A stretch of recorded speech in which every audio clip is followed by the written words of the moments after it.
पूर्णात् पूर्णमुदच्यते पूर्णस्य पूर्णमादाय पूर्णमेवावशिष्यते। ॐ शान्तिः शान्तिः। ॐ सहना भवतु सहनौ भुनक्तु सह वीर्यं करवावहै तेजस्विनावधीतमस्तु मा विद्विषावहै। ॐ शान्तिः शान्तिः शान्तिः। षष्ठम अध्याय श्लोक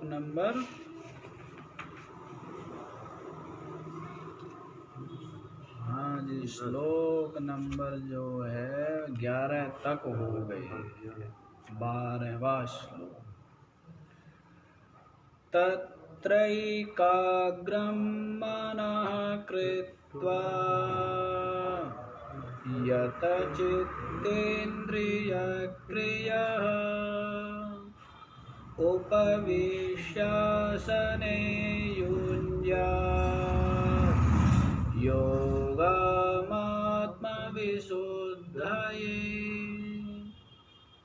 तत्र एकाग्रं मनः कृत्वा यतचित्त इंद्रियक्रियः उपविश्य आसने युञ्ज्यात् योगं आत्मविशुद्धये विशुद्धये। हाँ जी, तो बतलाया है। क्या बतलाया है कि जो ध्यान योग निष्ठा को प्राप्त करना चाहता है तो उसके लिए ध्यान योग के अंग बतला दिए। क्या बतलाया था? एकांत में और अकेला ही और अपने शरीर और चित्त को संयत करके आशा और परिग्रह का परित्याग करके सततम युंजीता निरंतर अपने चित्त को क्या करें? ध्यान योग में लगाए। निरंतर अपने चित्त को ध्यान योग में अवस्थित करे। तो उसके पश्चात फिर जो है आसन का निरूपण किया।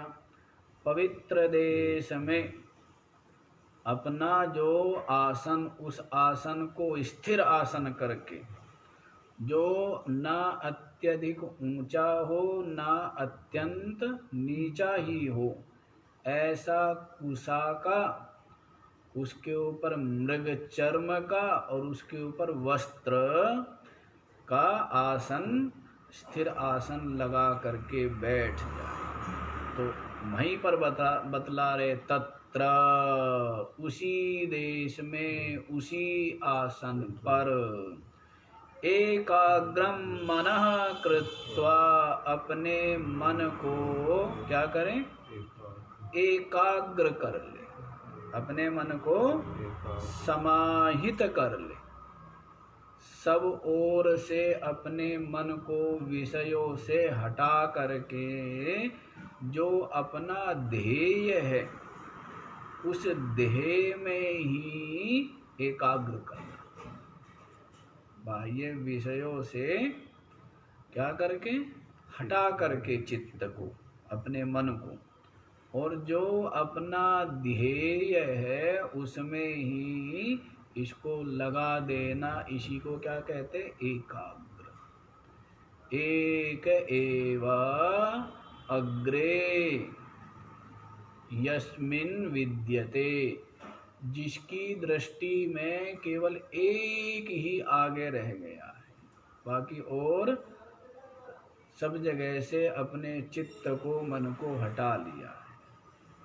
तो तो उसको कहेंगे एकाग्रम कृत्वा, करके, यत चित्त इंद्रिय क्रिया, और चित्त और इंद्रियों की जो क्रिया है, चित्त और इंद्रियों का जो व्यापार है, उनको संयत करके, उनको क्या करके, उनको संयत करके माने अक्रिय भाव में स्थापित करके, इंद्रियों को भी और चित्त को भी क्या करें, निरुद्ध कर ले, रोक ले, संयत कर ले। और आसने उपविश्य, और आसन पर बैठ करके युंजात, क्या करें, आसने उपविश्य युंजात या योगम युंजात, उस आसन पर बैठ करके अपने मन को क्या करें, अपने ध्येय में, ध्यान में लगाए। योगम आत्मविशुद्धये, किस लिए, आत्मविशुद्धि के लिए, अंतःकरण की निर्मलता की। पीछे भी क्या बताया था, पीछे क्या बताया था, पीछे भी बताया था ना, योगिनः कर्म कुर्वन्ति संगम त्यक्त्वा शुद्धये। क्या बोला था कि योगी लोग भी कर्म करते हैं, कर्म योग। हाँ जी, क्या करते हैं, कर्म योग। किस लिए, आत्मशुद्ध, ये अंतःकरण की निर्मलता के लिए योग करते हैं।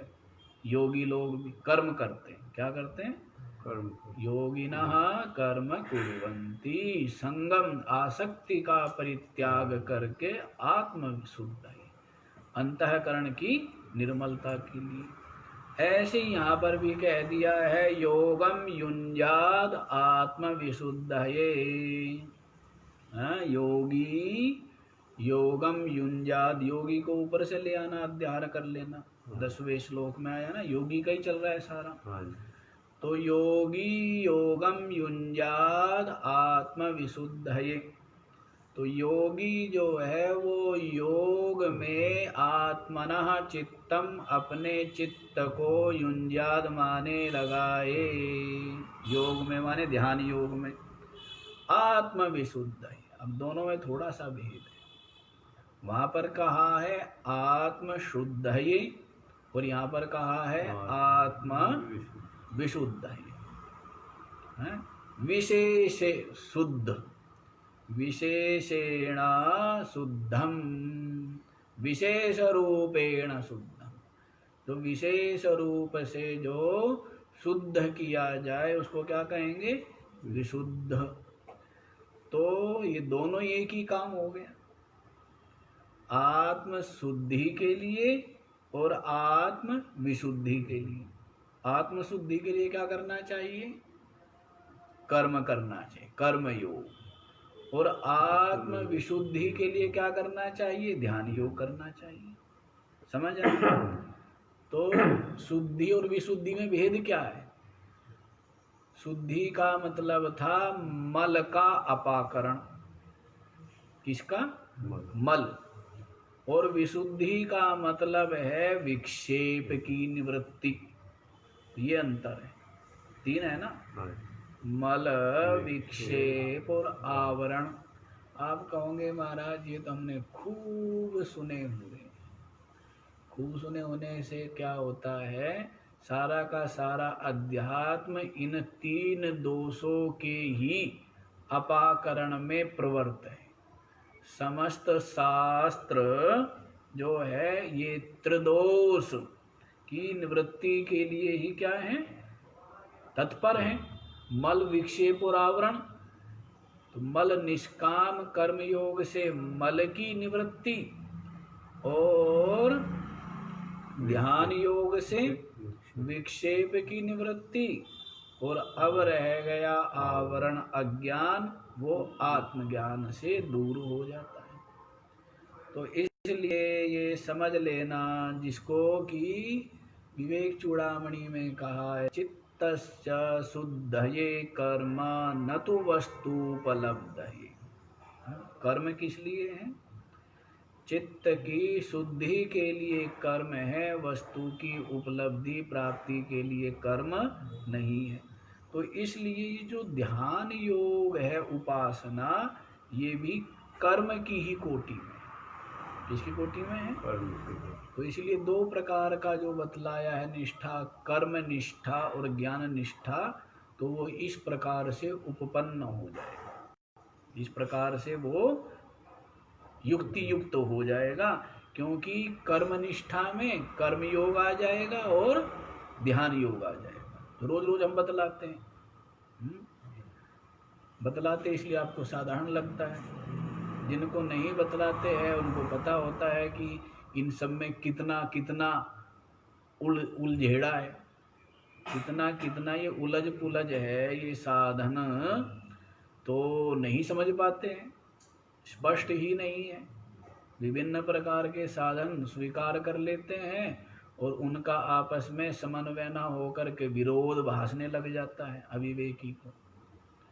तो इस प्रकार से पूरा का पूरा इस अवास्य उपनिषद में इतना शास्त्रार्थ किया है। कर्म और ज्ञान का समुच्चय नहीं हो सकता, कर्म और उपासना का ही समुच्चय हो सकता है, कि बहुत शास्त्रार्थ किया हुआ है, बड़ा जटिल है। तो बहुत विचार का विषय है। तो इसलिए कर्म योग मतलब कर्म निष्ठा से क्या आ गया? कर्म योग और ध्यान योग। और ज्ञान निष्ठा से आ गया केवल ये ज्ञान, आत्मज्ञान। तो इस प्रकार से आत्मविशुद्धये योगम योगी योगम युञ्जात। आत्मविशुद्धि के लिए योगी क्या करें? योग का में लग जाए, संलग्न हो जाए। ध्यान योग, योग से अभिप्राय क्या है? ध्यान। तो इस प्रकार के आसन पर तत्र शुचौ देशे, जो पवित्र देश में स्थापित किया हुआ जो अपना स्थिर आसन है, जो न अत्यधिक ऊंचा है न अत्यधिक नीचा है, कुश मृग चर्म और वस्त्र से जो बना हुआ आसन है, तो उस आसन पर मनः एकाग्रम कृत्वा, अपने मन को एकाग्र करके, ध्येयाकार करके, ध्येय में ही लगा, जो ध्येय है, जो चिंतन जिसका ध्यान करना है, उसमें ही अपने चित्त को लगाए। कैसे? यत चित्तेन्द्रिय क्रिया, चित्त और इंद्रियों की जो क्रिया है उसको संयत करके, उसको रोक करके, उसको क्या करके? उसको निरुद्ध करके, और आसने उपविश्य, उस आसन पर बैठ करके, आत्मविशुद्धये योगम युञ्जात। आत्मविशुद्धि के लिए योग का क्या करें? अनुष्ठान करें, ध्यान योग में लग जाए। समझ आया? ध्यान योग में लग जाए। कैसा? मोक्ष परायणः सन। कैसे होकर के? केवल मोक्ष एव परम अयनम यस्य, जो केवल एक ही जिसका अयन है, एक ही घर है, एक ही वस्तु चाहता है। क्या क्या चाहता है? कि महाराज शरीर की अनुकूलता, चित्त की अनुकूलता है, अनुकूलता के पीछे दौड़ता रहता है। शरीर इंद्रियों की, चित्त की अनुकूलता प्राप्त हो, उसके लिए कहते नहीं, मोक्ष परायणा, केवल जो क्या चाहता है? मोक्ष परायण है, जो मोक्ष चाहता है, तो उसके लिए ही उसको क्या करना चाहिए? योगम युञ्जा, योग में नियुक्त हो जाए, लग जाए। क्योंकि अंतःकरण की विशुद्धि यही एक बड़ी विशिष्ट बात है।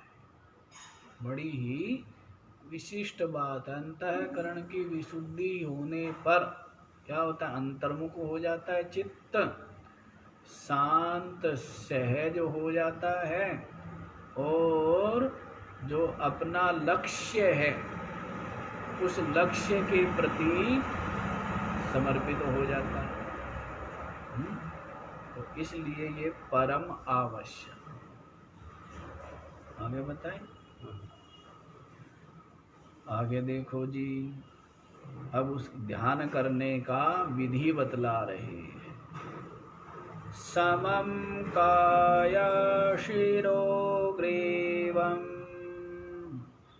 धारयन्नचलं स्थिरः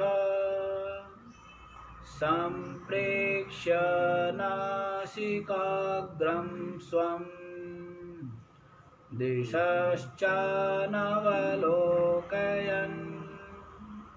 समं काय शिरोग्रीवं धारयन् अचलं स्थिरः सम्प्रेक्ष्य नासिकाग्रं स्वं दिशः च अनवलोकयन् समं काय शिरोग्रीवम। काय, शिर और ग्रीवा कितने हो गए? 3 हो गए ना? हाँ, काय शिर ग्रीवा 3 हो गए ना? तो काय माने जो शरीर का जो पृष्ठ भाग होता है ना, मध्य भाग जो है रीढ़ की हड्डी, तो इसको क्या बोलते? इसको काया बोलते हैं। इसको क्या बोलते हैं? काया बोलते हैं। और सिर और ग्रीवा ये क्या होना चाहिए? समम माने बिल्कुल एक सीध में होने चाहिए। क्या होने चाहिए? एक सीध में होने चाहिए। काया, सिर और ग्रीवा तो बिल्कुल यूं थोड़ा सा होता है, थोड़ा सा उठी रहती है, गर्दन थोड़ी सी क्या है? उठी रहती है। तो इस प्रकार से तीनों एक सीध में हो जाते हैं, बिल्कुल रीढ़ की हड्डी। तो समम माने बिल्कुल तीनों एक ही उसमें हो, समान हो, एक लाइन में। धारयन् अचलम स्थिरः, और इस प्रकार से धारणा से युक्त होकर, समम धारयतः चलनम, तो अचलम, चलनम वर्जितः, जो अचल है, जो चलन नहीं है, चंचल नहीं है, इस प्रकार से क्या करता हुआ? धारयन, धारणा करता हुआ शरीर, सिर और ग्रीवा ये तीनों समान रखते हुए अचलम स्थिर धारयन, और स्थिर हो करके बिल्कुल हिलता डुलता हुआ नहीं, और अचल धारणा से युक्त होकर, अचल धारणा से युक्त होकर, जैसे जब ध्यान करने बैठे तब चित्त में किसी प्रकार का और भी विकल्प ना हो, चित्त में किसी और प्रकार का विकल्प ना हो, बस भाई एक ही धारणा हो। तो क्या बतला रहे हैं? संप्रेक्ष्य नासिकाग्रम स्वम, है जो कहते हैं नासिकाग्रम स्वम, नासिका का जो अग्र भाग है। कुछ लोग इस स्वम की जगह खम भी पढ़ते हैं, स्वम की जगह खम पढ़ देते हैं। तो पढ़ने उनमें मतलब क्या अर्थ करते हैं? नासिका के अग्र भाग में जो आकाश है, नासिका के अग्र भाग में जो आकाश है, उसमें ही अपने जो चित्त है उसको अवस्थित करें। लेकिन यहाँ पर देखो क्या समझेंगे, तो नासिका की स्वम लगाएंगे तब अपनी, तो अपनी नासिका के अग्रभाग को संप्रेक्ष अच्छी प्रकार से, इसी को बोल दिया लोगों ने विपश्यना। क्या बोल दिया है? विपश्यना करवाते हैं ना। हाँ, तो वो श्वासों का ध्यान करते हैं कि श्वास आ रहे हैं जा रहे हैं, और जो नासिका के अग्रभाग को स्पर्श करते हैं, है ना। तो जहाँ स्पर्श करते हैं तो उनके स्पर्श को अनुभव करना है, आते हुए भी और जाते हुए भी, केवल उसको ही देखना है। इसी को विपश्यना बोल देते हैं। लेकिन यहाँ पर ये वाला ध्यान नहीं बताएंगे। यहाँ पर ध्यान बताया हुआ है ना, पीछे नहीं बताया था? 5वें अध्याय में बताया था ना। क्या बताया था? भ्रुवोर्मध्ये प्राणमावेश्य सम्यक्, आया था ना पीछे। क्या आया था? कि भ्रुवो मध्ये चक्षुश्चैवान्तरे भ्रुवोः, बतलाया था ना कि दोनों भ्रू के मध्य में, दोनों भ्रुओं के मध्य में। तो नासिकाग्र कहने का मतलब भी यहाँ नहीं है, नासिकाग्र कहने का मतलब भी यही है। समझ आया? हाँ, उसको समझाएंगे, समझ कैसे आ जाएगा ऐसे।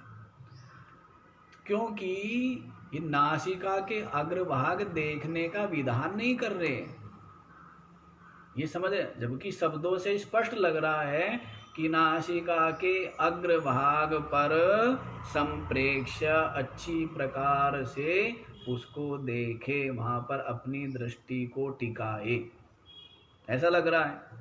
नासिका के अग्रभाग पर शब्दों से स्पष्ट लग रहा है, लेकिन यहाँ पर ये मतलब नहीं है। मतलब इसका है दोनों भ्रू के जो मध्य भाग है, दोनों चक्षुओं का जो मध्य भाग है, वहां पर ही अपने चित्त को टिकाए, ठहराए। दिशा च अनवलोकयन, और जो ये दिशाएं है ना, दिशाओं को न देखता हुआ, दिशाओं का ध्यान न करता हुआ, दिशाओं की ओर दृष्टि ना करे, केवल क्या करें? भ्रू मध्य में ही अपनी दृष्टि को टिकाए। भ्रू मध्य में, दिशाओं को न देखता हुआ भ्रू मध्य में ही अपनी दृष्टि को टिकाना चाहिए। क्योंकि ना तो यहाँ पर ये अभिप्राय है कि अग्रभाग पर करो, यहाँ पर अभिप्राय क्या है हमारा? केवल अभिप्राय है अंतःकरण समाधानम अपेक्षा, अंतःकरण की एकाग्रता ही हमारा लक्ष्य है। तो ये मतलब विधि नहीं, विधि का मतलब ऐसा ही करो, ये विधि नहीं है। नासिका के अग्रभाग पर भी कर लो, भ्रूमध्य में भी कर लो, या हृदय में कर लो, या सहस्रार में कर लो। हमारा मतलब कितना है? केवल इतना ही मतलब है कि आपका चित्त शांत हो जाए, चंचलता का परित्याग कर, इतना ही मतलब है। तो विधि होने पर तो ये होगा ना कि यही करो। विधि होने पर क्या होगा कि सबको यही करना चाहिए, यही करो। तो ऐसी कोई भगवान श्री कृष्ण ने विधि नहीं की है कि आप नासिका के अग्रभाग पर ही देखो। और महात्माओं ने ये भी अर्थ किया है भिन्न, जो मैंने आपको बताया, नासिका के अग्रभाग से यहाँ पर उपलक्षित कर दिया गया है भ्रूमध्य, दोनों भ्रू के मध्य में ही। चक्षुषोर दृष्टि सन्निपातः, जो चक्षुओं के मध्य में ही दृष्टि को टिकाने के लिए कहते हैं। नासिका अग्रभाग में अपने अच्छी प्रकार से देखने को क्या कहते हैं? इसका अभिप्राय है चक्षु के मध्य में ही अपनी दृष्टि को टिकाए, ये इसका भाव है चित्त निरोध के लिए। दिशः च अनवलोकयन, दिशाओं को न देखता। हाँ जी, दिशाएं जो है, दिशाएं जो है, हाँ कोई भी दिशा, सब दिशा ही हो गई, इधर उधर हो गए। देखो शंभुदेव समझ गया है। हाँ, इधर उधर का मतलब सब आ गया, ना इधर ना उधर, तो वो क्या हो गया? ध्येयाकार। केवल जो ध्येय बतलाया है ना, चक्षु मध्य, भ्रू मध्य, चक्षु मध्य में ही अपनी दृष्टि को टिकाए, यही यहाँ पर अभिप्राय है। अंतःकरण के समाधान विवक्षितः। ऋग्वेदीय स्वनासिकाग्र संप्रेक्षणम एव चेद विवक्षितम मनः तत्रैव समाधीयेत न आत्मनि। इसका मतलब ये मत समझ लेना कि चक्षु के वो नासिका के अग्रभाग पे ही अपनी दृष्टि टिकाने को, अपने मन को स्थिर करने को कह रहे हैं, तो ऐसा नहीं है। क्योंकि हमारा तो लक्ष्य है इस मन को आत्मा में टिकाने का। किसमें टिकाना है? हाँ, तो यहाँ पर तो ये जो विधियाँ बताई है मात्र इसकी एकाग्रता के लिए, चित्त एकाग्रता के लिए ही विधियाँ बताई है। ऐसे नहीं कि बस नासिका के अग्रभाग पर दृष्टि टिका लो। तो आत्मा में ही अपने मन को समाधान करना है ना, अच्छी प्रकार से टिकाना है। आत्मनि ही मनसा समाधानम वक्ष्यति आत्मसंस्थम मनः कृत्वा इत्यादि प्रमाण भी दे दिया है कि भाई आगे बतलाएंगे भी कि आत्मा में ही मन को समाधान करना है, टिकाना है। आगे बतलाएंगे आत्मसंस्थम मनः कृत्वा न किंचिदपि चिंतयेत, ऐसा आगे बतलाएंगे। तो अपने मन को कहाँ टिकाना है? आत्मा में टिकाना है। तो यहाँ पर तो ये केवल विधि बताई है चित्त मन की एकाग्रता के लिए। ऐसे नहीं कि नासिका के अग्रभाग पर टिका लो बस और टिक गया, तो क्या हुआ? जड़ का ध्यान हुआ ना। ये तो शुरू में जड़ का ध्यान इसलिए करा रहे हैं जिससे ये एकाग्र होना सीख जाए। आपका चित्त विक्षेप का परित्याग कर दे, चंचलता का परित्याग कर दे। हाँ? जैसे बालक को कहा जाता है विद्यालय जाएगा तो क्या मिलेगी? टॉफी मिलेगी। अब बालक को टॉफी देना लक्ष्य है या विद्यालय भेजना लक्ष्य है? हाँ, तो वैसे ही ये नासिका के अग्रभाग पर ध्यान करो, भ्रू मध्य में ध्यान करो, हृदय में ध्यान करो, ये सब टॉफी है। जबकि ध्यान कहाँ पहुँचाना है? आत्मा है। जागृत का कार्यालय भी है। अच्छा जी, बस वो कार्यालय भी रहने दो, बाद में बता दो। तो इस प्रकार से आत्मा में ही मन का समाधान करना है, लेकिन अभी मन की विक्षेप रूपता का त्याग के लिए भ्रू मध्य और नासिका के अग्रभाग पर दृष्टि को ठहराने के लिए कहा जा रहा है। समझ आया? शरीर, सिर और गर्दन तीनों को क्या करके? समम, समान, एक सीध में करके अचल धारणा से युक्त होकर स्थिर और बिल्कुल स्थिर हो करके, हिलता डुलता हुआ नहीं है। आदत हो जाती है ना हिलने डुलने की, है? जैसे अब मैं हिल डुल रहा हूँ वैसे। नासिका के स्वनासिका के अग्रभाग पर संप्रेक्ष अच्छी प्रकार से दृष्टि को टिका करके दिशश्चानवलोकयन् और अन्य दिशाओं में न देखते हुए दृष्टि को क्या करे, नासिका के अग्रभाग पर स्थिर करे। नासिका के अग्रभाग पर, या नासिका के अग्रभाग का जो आकाश है वहां पर अपनी दृष्टि को स्थिर करो। यदि खम लगाएंगे तो उसका क्या मतलब हो जाएगा, नासिका के अग्रभाग में जो आकाश है उसमें अपनी दृष्टि को स्थिर करें। कोई भी विधि हो सकती है, सबकी सब विधि मात्र चित्त की विक्षेप निवृत्ति के लिए ही है। किस लिए है? विक्षेप चंचलता मिटे इसलिए। आगे देखो, प्रशांतात्मा विगत भेद ब्रह्मचारी व्रते स्थितः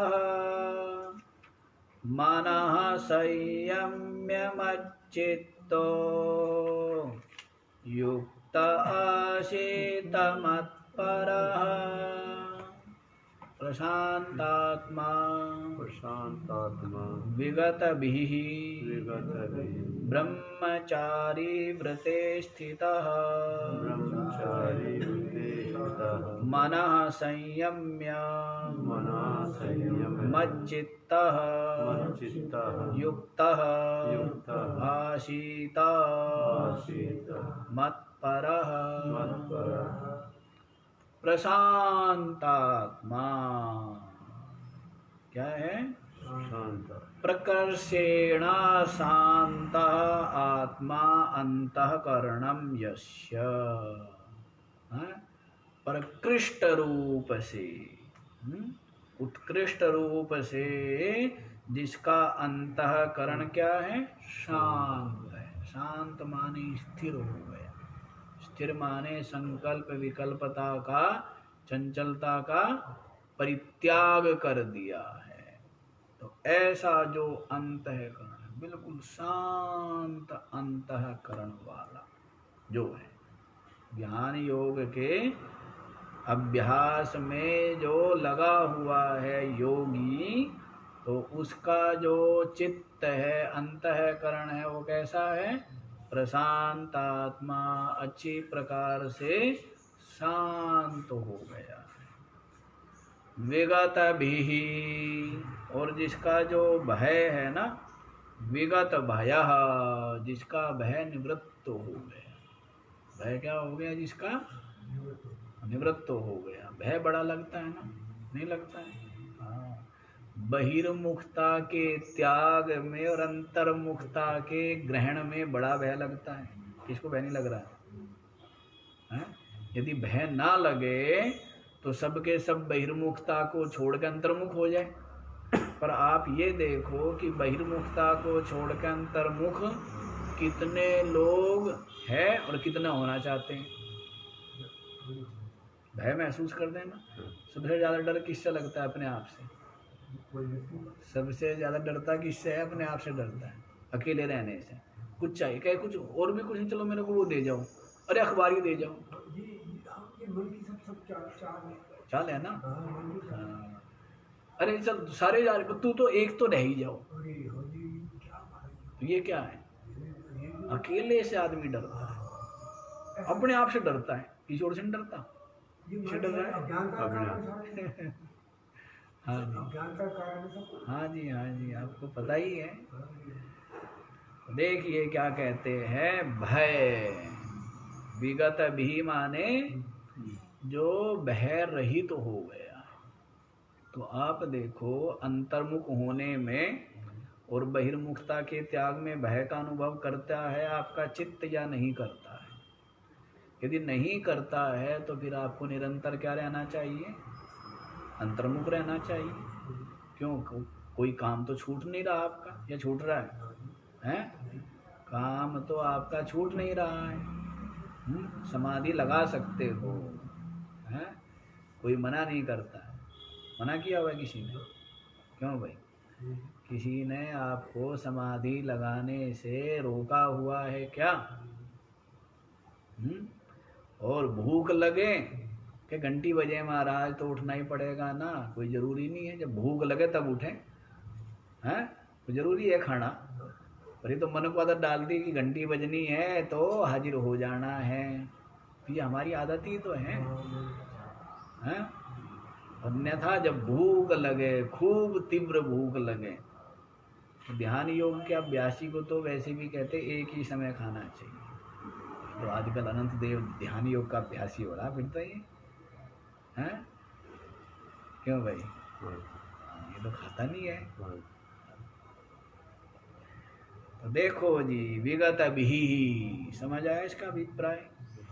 जिसका भय दूर हो गया, जिसका भय दूर हो गया, ध्यान करने में जिसको आनंद प्रसन्नता का अनुभव होता है, सुख का अनुभव होता है, बोझ नहीं लगता, बाहर नहीं लगता। कब समय पूरा, अरे बोल तो दिया 1 घंटा बैठने का, लेकिन ये तो घड़ी की सुई आगे को सरक के ही नहीं दे रही है, हैं? ऐसे होता है ना। हाँ, ध्यान करने में हाँ कुछ बहिर्मुखता चलती।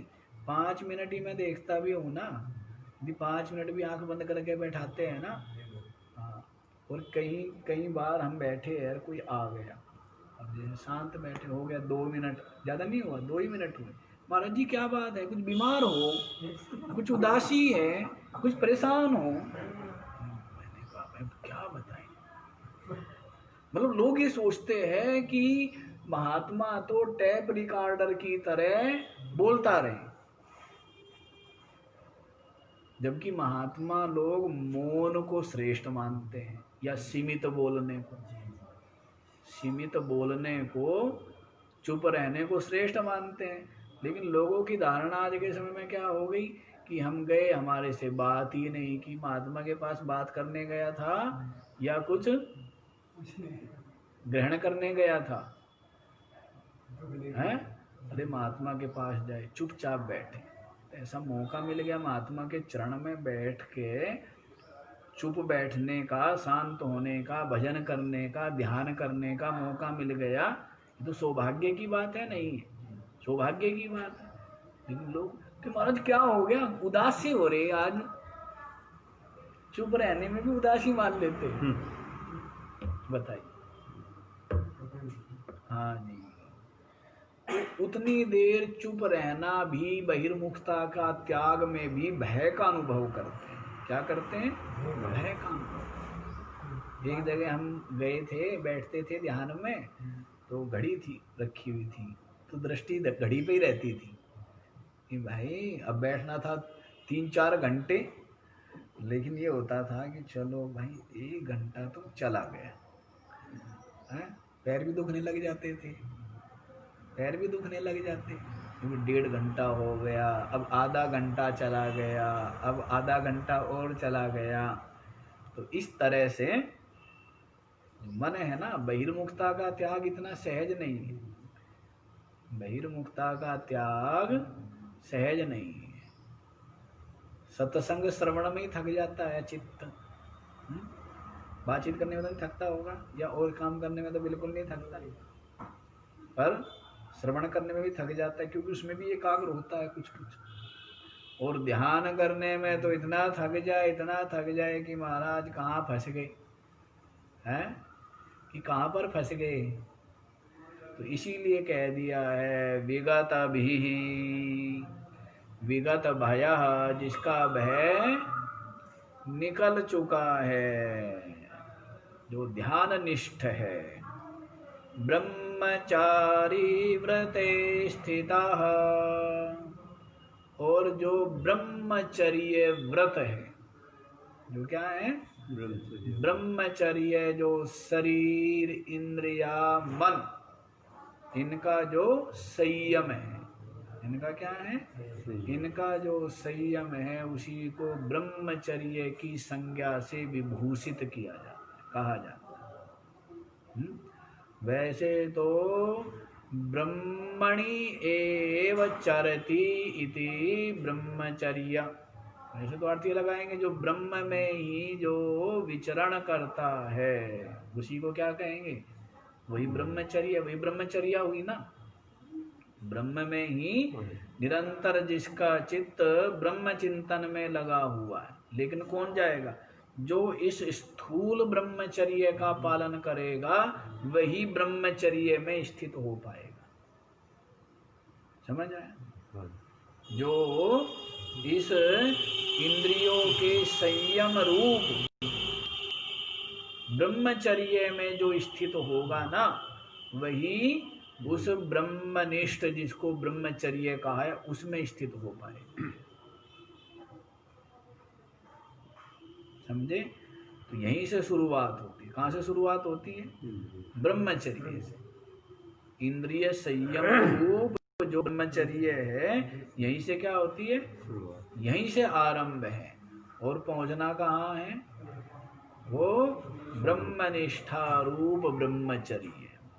इसीलिए कह दिया है ब्रह्मचारी व्रते स्थितः, जो ब्रह्मचर्य व्रत में स्थित है।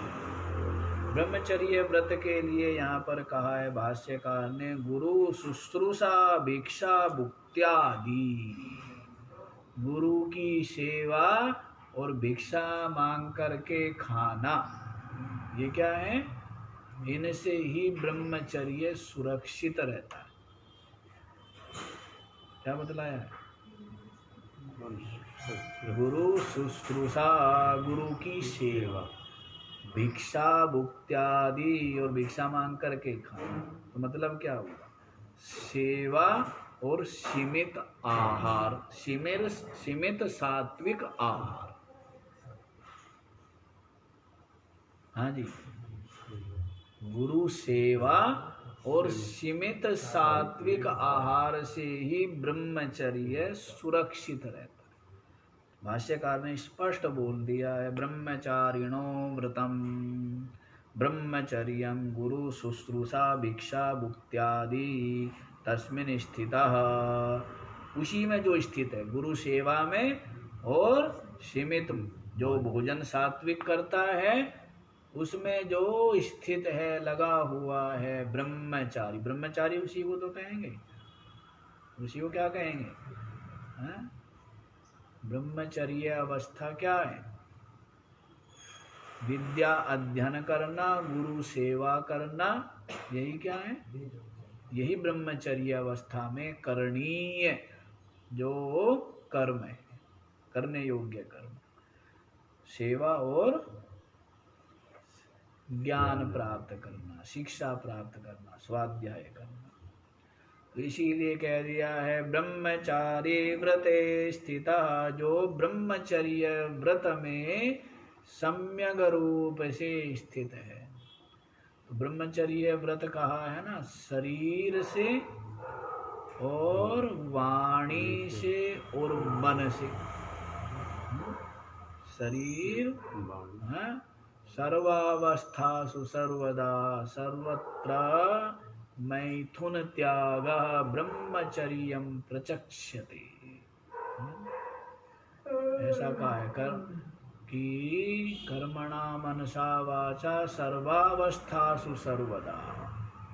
कर्म से, वाणी से और मन से समस्त अवस्थाओं में, समस्त अवस्थाओं में मैथुना त्यागा, मिथुन भाव का, द्वैत का, दूसरे का जो चिंतन है स्त्री पुरुष आदि का, तो उसका जो त्याग है, इसी को ब्रह्मचर्यम प्रचक्षते, ब्रह्मचर्य कहा जाता है। क्या कहा जाता है? हाँ, चिंतन करते रहे तो वो भी नहीं। कर्म हो या वाणी से कथन हो, वो भी ब्रह्मचर्य नहीं। और मन से चिंतन करें, वो भी ब्रह्मचर्य।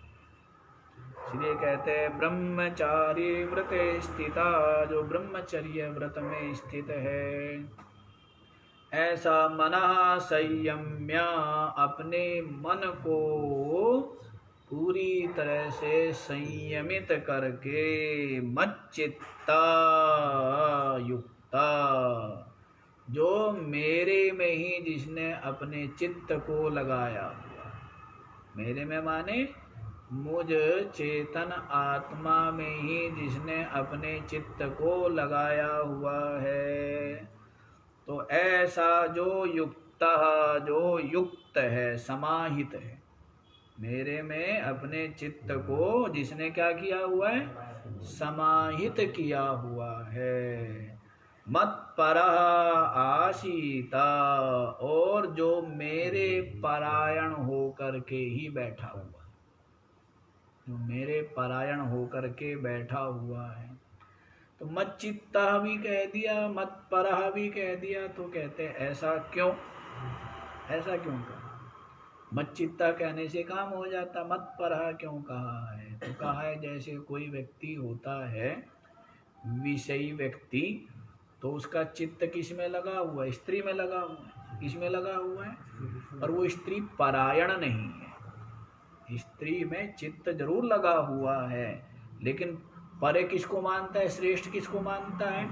राजा को श्रेष्ठ मानता है, या और किसी भगवान को श्रेष्ठ मानता है, लेकिन चित्त किस में लगा हुआ है?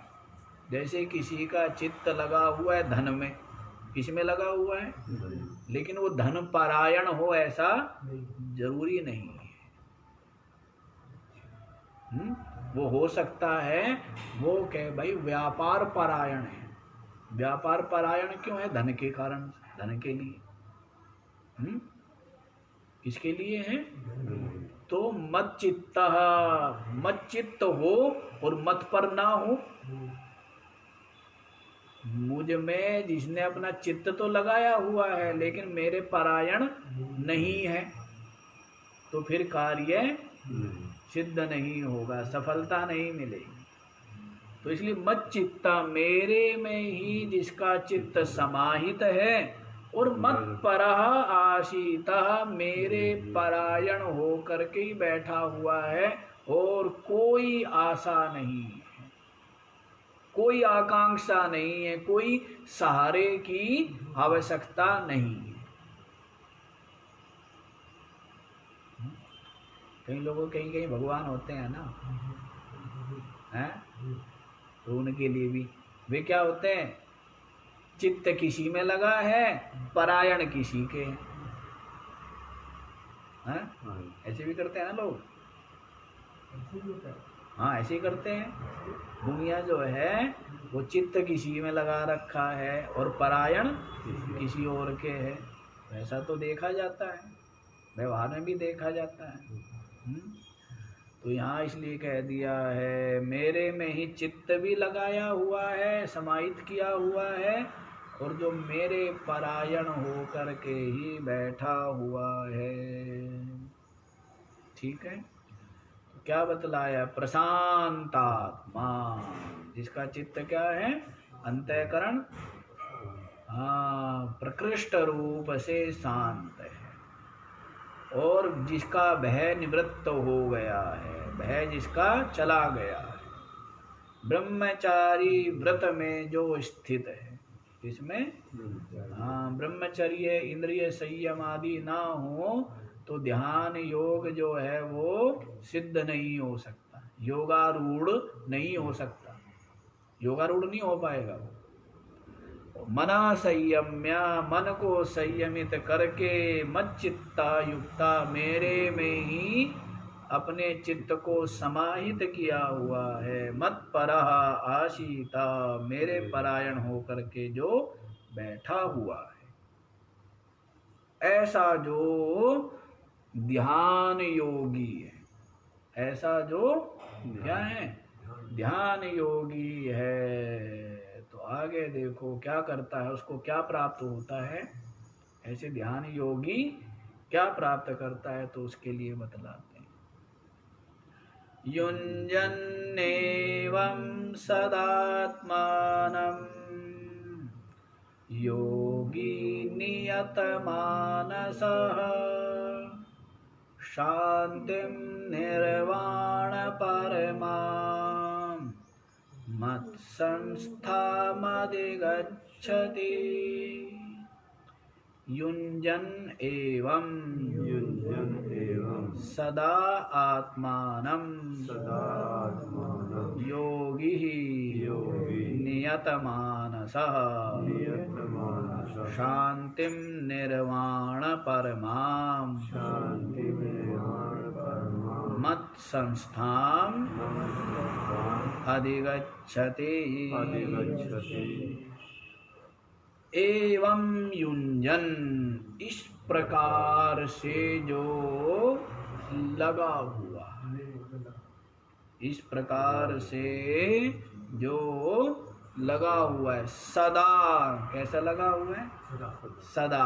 आत्मानं माने अपने चित्त को, योगी नियत मानस, योगी जो है नियत संयत मन वाला, संयत मन वाला होकर के जो क्या है? सदा आत्मानम एवं युंजन, अपने चित्त को इस प्रकार से जिसने लगाया हुआ है,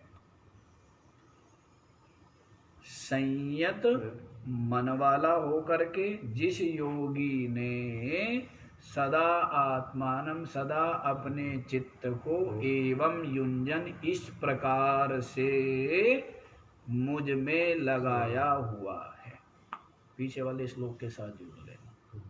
एवं माने इस प्रकार से, किस प्रकार से? प्रशांत आत्मा होकर के प्रसन्न है, शांत हो गया है मन, भय विगत हो गया, ब्रह्मचारी व्रत में स्थित है, मन को संयमित करके, और मुझ चेतन में ही जिसने अपने चित्त को लगाया हुआ है, और चित्त तो लगाया हुआ है धन के लिए, पद के लिए, प्रतिष्ठा के लिए नहीं, मत परः, केवल अपने स्वरूप को प्राप्त करने के लिए ही। किसके परायण है वो? मोक्ष परायण, मुनिर मोक्ष परायण, वही। किसके परायण है? मत परः माने आत्म परायण, स्वरूप परायण, चेतन परायण, ब्रह्म परायण, मोक्ष परायण, मत परः। तो इस प्रकार से जिसने लगाया हुआ है, किसमें लगाया हुआ है? मच्चित्ता, मुझ में लगाया हुआ, चेतन में लगाया हुआ है। किसमें लगाया हुआ है? हाँ, क्या जी, फिर आपने तो कहा था कि नासिका के अग्रभाग पर, भ्रूमध्य में। अरे वो तो बता दिया था, वो तो योग था चित्तवृत्ति निरोध रूप, लेकिन अब जो है वो वास्तविक योग है। क्या? तदादृष्टु स्वरूपे अवस्थानम, तब जो है दृष्टा का अपने स्वरूप में अवस्थान रूप जो योग है, जिसको समाधि कहा है। क्या कहा है? समाधि कहा है। तो उस योग में लगाना है। तो ऐसा करने से क्या होगा? तो कहते हैं निर्वाण परमाम शांतिम मत संस्थाम अधिगच्छति। क्या करता है वो? निर्वाण परमाम, निर्वाण जो मोक्ष, और मोक्ष की जो परमा माने परम निष्ठा, मोक्ष की जो परम निष्ठा रूप जो शांति, मोक्ष निष्ठा रूप जो उपरति है, परम शांति है, उसको मत संस्था मद अधीनाम अधिगच्छति, मुझ मेरे अधीन, मेरे में स्थित उस शांति को। किसमें स्थित है? हैं? जो मेरे में स्थित जो शांति है। जैसे जो स्वाद है वो भोजन के में स्थित है क्या? भोजन में स्थित है, या भूख में स्थित है, या जो है मन की एकाग्रता में स्थित है? किस में स्थित है वो स्वाद? जो हम भोजन करते हैं किस में स्वाद है? भोजन में है क्या? हैं? या किसमें बदलाया है? भूख में है क्या? या फिर मन की एकाग्रता में? ये बताओ किसमें है? जो अत्यंत स्थूल बुद्धि वाले हैं वो कहते हैं स्वाद भोजन में है। जो थोड़े से और समझदार से वो कहते स्वाद भूख में है, लेकिन ना तो स्वाद भोजन में है ना स्वाद भूख में। किसमें स्वाद है? मन की एकाग्रता में। किसमें स्वाद है? हाँ, वो बात अलग है, वो कहाँ से आ रहा है? वो चेतन से आ रहा है, आत्मा से आ रहा है। क्योंकि जैसे किसी को भूख भी लगी हो और भोजन भी हो और कोई प्रतिकूल समाचार सुन ले, तो बताइए स्वाद आता है क्या? बताइए। या किसी को बीमारी है, भोजन भी है, भूख भी है, लेकिन बीमार है, तो इसलिए स्वाद आ रहा है क्या? क्योंकि उसका मन एकाग्र नहीं है, मन उसका शांत नहीं है, तो स्वाद कहाँ होगा? स्वाद कहाँ हुआ? मन की एकाग्रता में हुआ ना। विक्षेप रहित होने पर देखो, विषयों से सुख कैसे मिलता है? वैसे ही मिलता है जैसे किसी वस्तु को हमने चाहा, वो वस्तु प्राप्त हो गई उद्योग करने से। जब प्राप्त होती है तो थोड़ी देर के लिए हमारा मन जो है बिल्कुल शांत हो जाता है, और उस शांत आत्मा में शांत मन में आत्मा का विशेष प्रतिबिंब पड़ता है, इसीलिए हमें सुख की अनुभूति होती है। निश्चल दास जी महाराज ने समझाया बहुत अच्छे से, हैं? वो बताया कि इस प्रकार विषय से इम सुख होई, बिन सतगुरु यह जाने ना कोई। ऐसे करके आया है कि विषयों से किस प्रकार से सुख होता है, तो बिना सदगुरु के इस भेद को कोई समझता नहीं। समझे? तो इसलिए सुख कैसे मिला? मन के एकाग्र होने पर, शांत होने। तो वैसे ही यहाँ पर बतला रहे, मत संस्थाम अधिगच्छति। वो जो शांति है वो किसमें है? वो किसी और के आश्रित नहीं है। मत संस्था माने चेतन के आश्रित, अपने स्वरूप के ही आश्रित जो है। जैसे मैंने अभी बताया, जो स्वाद है ना भोजन के आश्रित है ना भूख के आश्रित है। स्वाद किसके आश्रित है? चित्त की विक्षेप रहितता के आश्रित है। तो वैसे ही ये जो निर्वाण परमाम शांति है वो किसके आश्रित है? वो चित्त के आश्रित नहीं है। ये शांति किसके आश्रित है? ये है चेतन के आश्रित। मद संस्था मद अधीनाम निर्वाण मोक्षाख्याम परमाम परम निष्ठा रूपाम शांतिम। तो इस प्रकार मोक्ष की निष्ठा रूप मेरे आश्रित, चेतन के आश्रित जो परम शांति है उसको प्राप्त कर लेता है। ऐसा योगी। कौन योगी? ऐसा ध्यान परायण योगी। समझ आया? क्या समझ आया? जो प्रशांत आत्मा है, भय जिसका समाप्त हो गया, विगत हो गया, ब्रह्मचारी व्रत में जो स्थित है, मन को संयत करके, अब संयत यहाँ तक तो हो गया ध्यान योग। यहाँ तक क्या हो गया? मत चित्ता युक्ता मत परा आशीता। मेरे में, मुझ चेतन आत्मा में ही अब अपना चित्त लगा दिया है। यहाँ ज्ञान योग आ गया बीच में। ध्यान योग यहाँ तक संपन्न हो गया। कहाँ तक? मनः संयम्य। मन को संयमित करके, माने मन बिल्कुल क्या हो गया? विक्षेप रहित तो हो गया। विक्षेपता का परित्याग कर दिया मन में, तो मन अब बिल्कुल शांत हो गया है।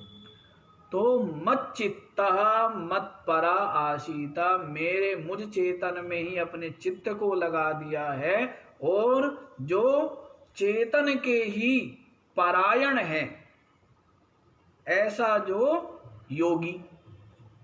हाँ जी। फिर इस प्रकार से अपने नियत संयत करके अपने मन को, जिसने मुझ में अपने चित्त को लगाया हुआ है, जो मेरे परायण है, वो मेरे आश्रित जो निर्वाण मोक्ष रूप जो परम शांति है उसको प्राप्त कर लेता है। समझ आया? मेरे आश्रित माने मुझ चेतन के आश्रित। चेतन जो है वो आनंद रूप है, शांति उससे भिन्न नहीं है, अपना स्वरूप ही है। शांति क्या है? रोज रोज सोने भाग जाते हैं ना, हैं लड़ाई होती है, अरे तू क्यों सो गया, हैं तू क्यों नहीं उठा, सोने सोने भाग जाएंगे, भाग जाते हैं ना सोने, वो उससे पहले भाग दौड़ होती है, जैसे घोड़े दौड़ते हैं वो उससे आगे निकले, वो उससे आगे निकले। तो वैसे सोने की भी क्या रहती है, कौन पहले सोएगा, नहीं?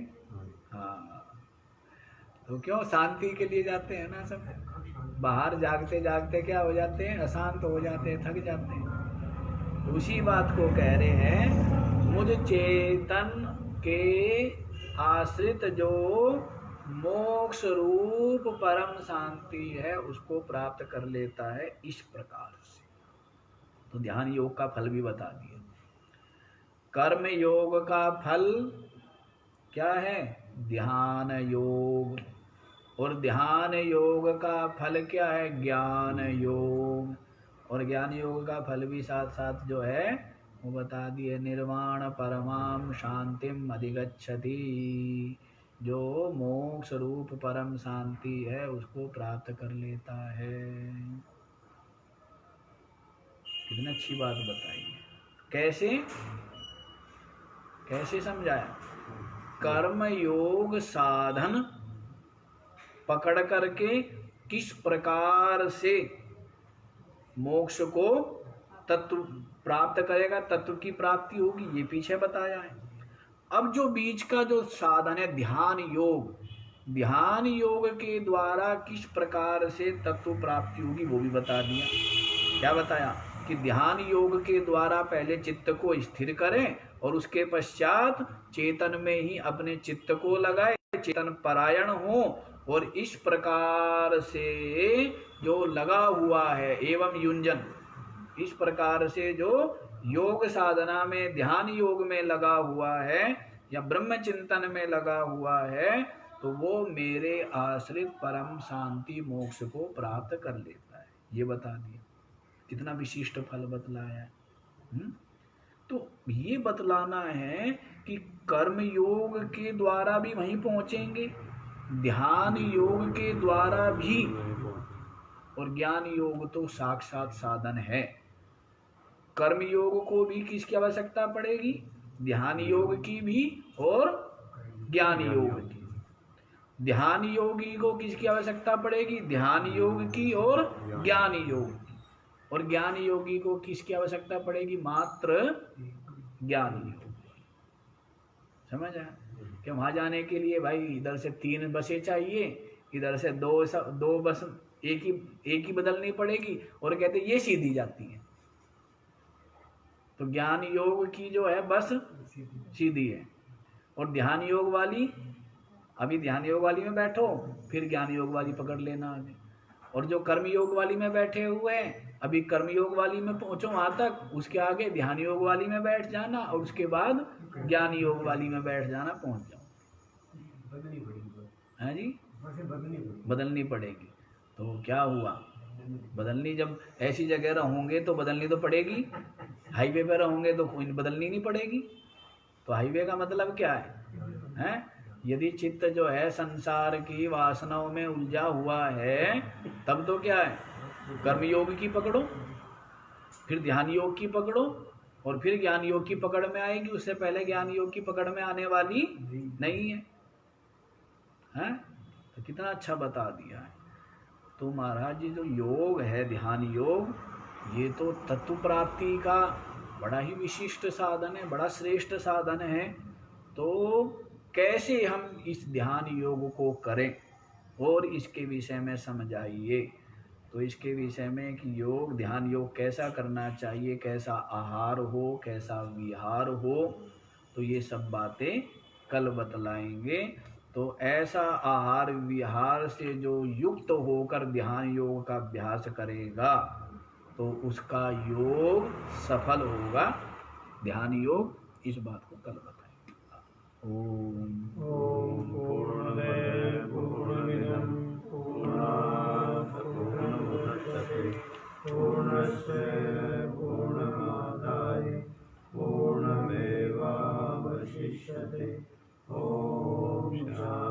शांति शांति शांति।